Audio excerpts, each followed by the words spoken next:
Hi అండి, అందరికీ నమస్కారం. వెల్కమ్ టు మేఘ సందేశం. మాట్లాడుతున్నది హేమ.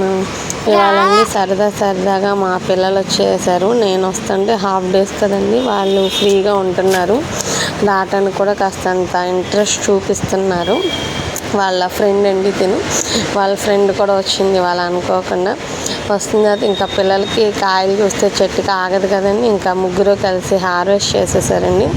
టమాటా, మిర్చి, ఇంకా పచ్చిమిర్చి అవన్నీ హార్వెస్ట్ చేశారండి. ఇవి మా చిన్నమ్మాయికి నాకు ఫేవరెట్ ఫుడ్ అండి, కామంచికాయలు. మీ అందరికీ ఐడియా ఉండే ఉంటుంది. నేను ఎప్పుడన్నా కోసుకుని తినేస్తుంటే అమ్మ నాకు పెట్టకుండా నువ్వే తినేస్తున్నావు అని అంటుందండి. అంత ఇష్టము. ఇద్దరం కలిసే తింటాము. ఇద్దరికి బాగా ఇష్టం. మా పెద్దమ్మాయి ఏదో లైట్గా, కానీ అంత అయితే ఇష్టపడదు. మేమిద్దరం మాత్రం బాగా ఇష్టంగా తింటాము. వీడియో తీస్తున్నాము అని అలా చూస్తుంది, ఏంటి నన్ను వీడియో తీస్తున్నాము అన్నట్లు.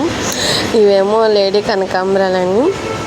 లాస్ట్ ఇయర్ అయితే అంత సాటిస్ఫాక్షన్ లేదండి, కానీ ఇయర్ మాత్రం నాకు చాలా సాటిస్ఫాక్షన్ అండి. డే బై డే కోస్తున్నాము. ఒక మూరన్నర దాకా అవుతున్నాయండి. నేను లాస్ట్లో మీకు పిక్ కూడా యాడ్ చేస్తానండి. ఇవి ఇప్పుడు కోసిన పూలు మాల కట్టినవి. చాలా హ్యాపీగా ఉందండి. మామూలు వేరే రకం కనకాంబరాలు వస్తున్నాయి, కానీ అవి అయితే అన్నీ ఎక్కువగా రావట్లేదండి. జస్ట్ ఒక చిన్న ముక్క, మన ఫింగర్ అంత కూడా అవ్వట్లేదు. ఇంకా చాలా తక్కువే వస్తున్నాయి. ఇంకా అలా కోసేస్తున్నాము. ఇవేమో మన గిన్నెగర్రు వర్ధన అంటారు కదండి. ఇవి మా రేఖ మందంగా ఉంటుందండి. ఇవైతే కోద్దామని స్టార్ట్ చేశాను కానండి, చాలా డ్రై అయిపోయినాయి. అవి నిన్నటి పూలు అనుకుంటా. ఇంకా సరే అయితే అక్కడితో స్టాప్ చేసేసాను. ఈ రోజుల్లో ఉన్న పరిస్థితులను బట్టండి ఆర్గానిక్ ఫుడ్ వాల్యూస్ మనం కంపల్సరీగా మన పిల్లలకి తెలియజేయాలండి. అసలు అప్పుడు చాలామందికి వింత రోగాలు ఏవేవో అసలు మనం ఊహించినటువంటి డిసీజెస్ కూడా వస్తున్నాయండి. దాని అంతటికీ మెయిన్ కారణం నా ఉద్దేశం అయితేనండి రిఫైండ్ ఆయిల్ అండి. మనం ఫస్ట్ చేంజ్ చేయాల్సింది మన ఫుడ్లో ఆయిల్ అండి. ఇప్పుడు ఆయిల్ జనాలండి ఓకే మనం ఆడించుకుంటే లీటర్ 300-400 పడిపోతుంది. కంపెనీలో అయితే 170, 180కి వచ్చేస్తుంది ప్యాకెట్. పైగా ప్యూరిఫై చేసిస్తారని అంటున్నారండి. అసలు ఒకసారి మీరు ఆలోచించండి, అది ప్యూరిఫై చేస్తున్నారు.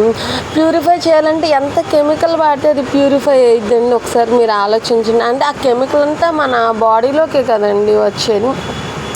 చిన్నప్పుడు అనేవాళ్ళండి మన పెద్దవాళ్ళు, నూనెమో చిక్కగా ఉండాలి, పాలేమో పలచగా ఉండాలి అనేవాళ్ళు.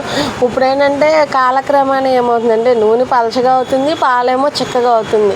రోగాలు కూడా అలాగే అవుతున్నాయండి. అప్పుడేమో మనం ఆరోగ్యంగా ఉండే రోజులు ఎక్కువ, అనారోగ్యంగా ఉండే రోజు తక్కువ ఉండేయండి. ఇప్పుడు అవి రివర్స్ అయ్యేసరికి ఇది కూడా రివర్స్ అవుతుంది. అనారోగ్యంగా ఉండే రోజులు ఎక్కువ, ఆరోగ్యంగా ఉండే రోజులు తక్కువ అవుతుంది. దీని అంతటికీ మెయిన్ కారణం అండి మన ఫుడ్ అండి. ఇప్పుడు మనం నెల వస్తుందండి, సపోజ్ మనకి 1 మంత్కి శాలరీ వచ్చేసరికి ఒక 20,000, 22,000 యావరేజ్ మీద ఇప్పుడున్న పరిస్థితులను బట్టి 20,000-25,000 ఉంటుందండి. ఒక మధ్యతరగతి కుటుంబ నికర ఆదాయం అలా ఉంటుంది కదండి. మనం పెట్టుకుంటాం ఈఎంఐకి, దీనికింత. అలాగే దానిలో కూడా ఒక భాగాన్ని మన హెల్త్ కని పెట్టుకోండి. హెల్త్ కంటే దేనికి? హాస్పిటల్కి కాదండి, హెల్దీ ఫుడ్ తినడానికి. కావాలంటే ఒకదానికి ఖర్చు తగ్గించుకుని ఆ డబ్బులు హెల్దీ ఫుడ్ తీసుకున్నాం. ఫ్రూట్స్కి ఎంత భాగం కంపల్సరీ, ఎంత భాగాన్ని మనం ఉంచుకోవాలి ఈ నెలలో అని అనుకోండి. ఎందుకంటే హాస్పిటల్కి వెళ్ళి గంటలు నుంచునే దానికనండి మన టెర్రస్ మీదకి వెళ్ళి 4 మొక్కలు పెంచుకుని దాని దగ్గర గంట నుంచుంటే ఎంత పీస్ఫుల్గా ఉంటుందండి. మనసుకు పీస్ఫుల్గా ఉంటుంది. హాస్పిటల్స్కి వెళ్ళాల్సిన అవసరం ఉండదు, హ్యాపీగా ఉంటుందండి. ఇప్పుడు హాస్పిటల్కి వెళ్తే వేలు కూడా అయిపోయినాయండి, లక్షలు పోయాలి. మనం హాస్పిటల్లో అడుగు పెట్టకుండా ఉండటానికి ఏం చేయాలి? మనం ఆలోచించాల్సిన విషయం అదొక్కటేనండి. ఫస్ట్ అది ఆలోచించండి. నేను ఆల్మోస్ట్ చాలా వీడియోస్లో చెప్తూ ఉంటానండి. జనరల్గా మా ఫ్రెండ్స్ వాళ్ళకు కూడా నేను మాటల మధ్యలో చెప్తూ ఉంటాను. మన నెక్స్ట్ జనరేషన్ వాళ్ళకి మనం ఆస్తులు కాదు ఇవ్వవలసింది ఆరోగ్యాన్ని. మనం ఆరోగ్యాన్ని ఇస్తే అండి మనం వాళ్ళకి చాలా డబ్బులు సేవ్ చేసి పెట్టినట్లేనండి. అంటే జస్ట్ నా ఒపీనియన్ అండి. అసలు ఎంతండి మనం సంపాదించే సంపాదనలో సగభాగం హాస్పిటల్కి తీయాల్సి వస్తుందండి. నాకు తెలిసి 10 కుటుంబాలు ఉంటే 10 కుటుంబాల్లో ఎవరో ఒకరు కంపల్సరీ మెడిసిన్ వేసుకునే వాళ్ళే ఉంటున్నారండి. మెడిసిన్ వేసుకొని కుటుంబం అంటూ ఉండట్లేదండి. నేను గమనించినంతలో చెప్తున్నాను. అది ఇంగ్లీష్ మెడిసిన్ అవ్వనండి, హోమియో అవ్వనివ్వండి, ఏదో ఒక ట్యాబ్లెట్ అని వేసుకుంటున్నారండి. అంటే అసలు కాలక్రమేణా అలా అయిపోతుందండి. మన ఫుడ్, ఆ టిఫిను, అన్నము ఎలా ఒక భాగమో అలాగే ట్యాబ్లెట్ కూడా ఒక భాగం అయిపోతుందండి ప్రతి కుటుంబంలో. దాని నుంచి బయటకు తీసుకురావాలనేదే నా ఉద్దేశం అండి. నేను దాని వరకు మ్యాక్సిమం నా వంతు నేను ట్రై చేస్తున్నాను. అలాగే నా వీడియోస్ చూసేవాళ్ళు కూడా ఆరోగ్యం మీద శ్రద్ధ పెంచుకుని అటువైపుగా అడుగులు మీరు వేస్తూ మీ తోటి వారిని కూడా అడుగులు వేపిస్తారని నేను అనుకుంటున్నానండి. ఒక్కసారి ఆలోచించండి. మనకి డబ్బు సంపాదించడం ఇంపార్టెంట్ కాదని, ఆ డబ్బు సంపాదించడంతో పాటు ఆరోగ్యాన్ని కాపాడుకోవడం, నిలబెట్టుకోవడం కూడా చాలా ఇంపార్టెంట్ అండి. మనం బయట కొనుక్కుంటామండి, ఆ ఫ్రూట్స్ కొనుక్కుంటాం, వెజిటబుల్, అవి ఎంతవరకు హెల్దీనో మీరు చెప్పగలరా? ఎగ్జాంపుల్గా ఒక్కటి చెప్తున్నానండి. మొన్న 2 months బ్యాక్ అండి మా షాప్ దగ్గరికి ఒక అతను వచ్చాడు.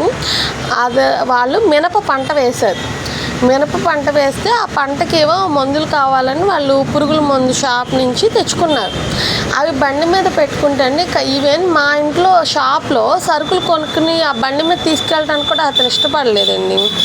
ఏంటండి అని అడిగితే అవి విషయంతో సమానం అండి, మేము పురుగులు చావడానికి ఆ మెడిసిన్ వాడుతున్నాము. ఇప్పుడు ఆ పురుగుల మందుతో పాటు ఇంట్లో సరుకులు తీసుకెళ్తే ఆ మందులు కానీ వీటితో కలిస్తే ఈ ఫుడ్ మీ దగ్గర తీసుకెళ్ళిన సరుకులు కూడా పాడైపోతాయండి. అందుకే ఆ పురుగుల మందు తీసుకెళ్ళేటప్పుడు మేమేం సరుకులు తీసుకెళ్ళామండి అని చెప్పాడు. అంటే అది చూడండి ఎంత పాయిజన్. అలాంటి పాయిజన్ లాంటి మందులు కొట్టిన మినుముల్ని మనం తింటున్నాము. అంటే ఆ మెడిసిన్ మనకి డైరెక్ట్గాను ఇండైరెక్ట్గాను అది 1%, 2% ఎంతో కొంత అనేది మన బాడీలోకి వస్తుంది కదండి. అలాంటి ఫుడ్ తినడం మూలంగా కూడా మన ఆరోగ్యం పాడైపోతుంది. ఇప్పుడు మినుములు అలాంటివి మనం పండించుకోలేము, తినలేము, నేను ఒప్పుకుంటా. కనీసం మనం పండించుకోగలిగినంతన్నా పండించుకోవాలి కదా అని నా ఉద్దేశం అండి. ఓకే, బాయ్ అండి. మరొక మంచి టాపిక్తో మళ్ళీ కలుద్దాం.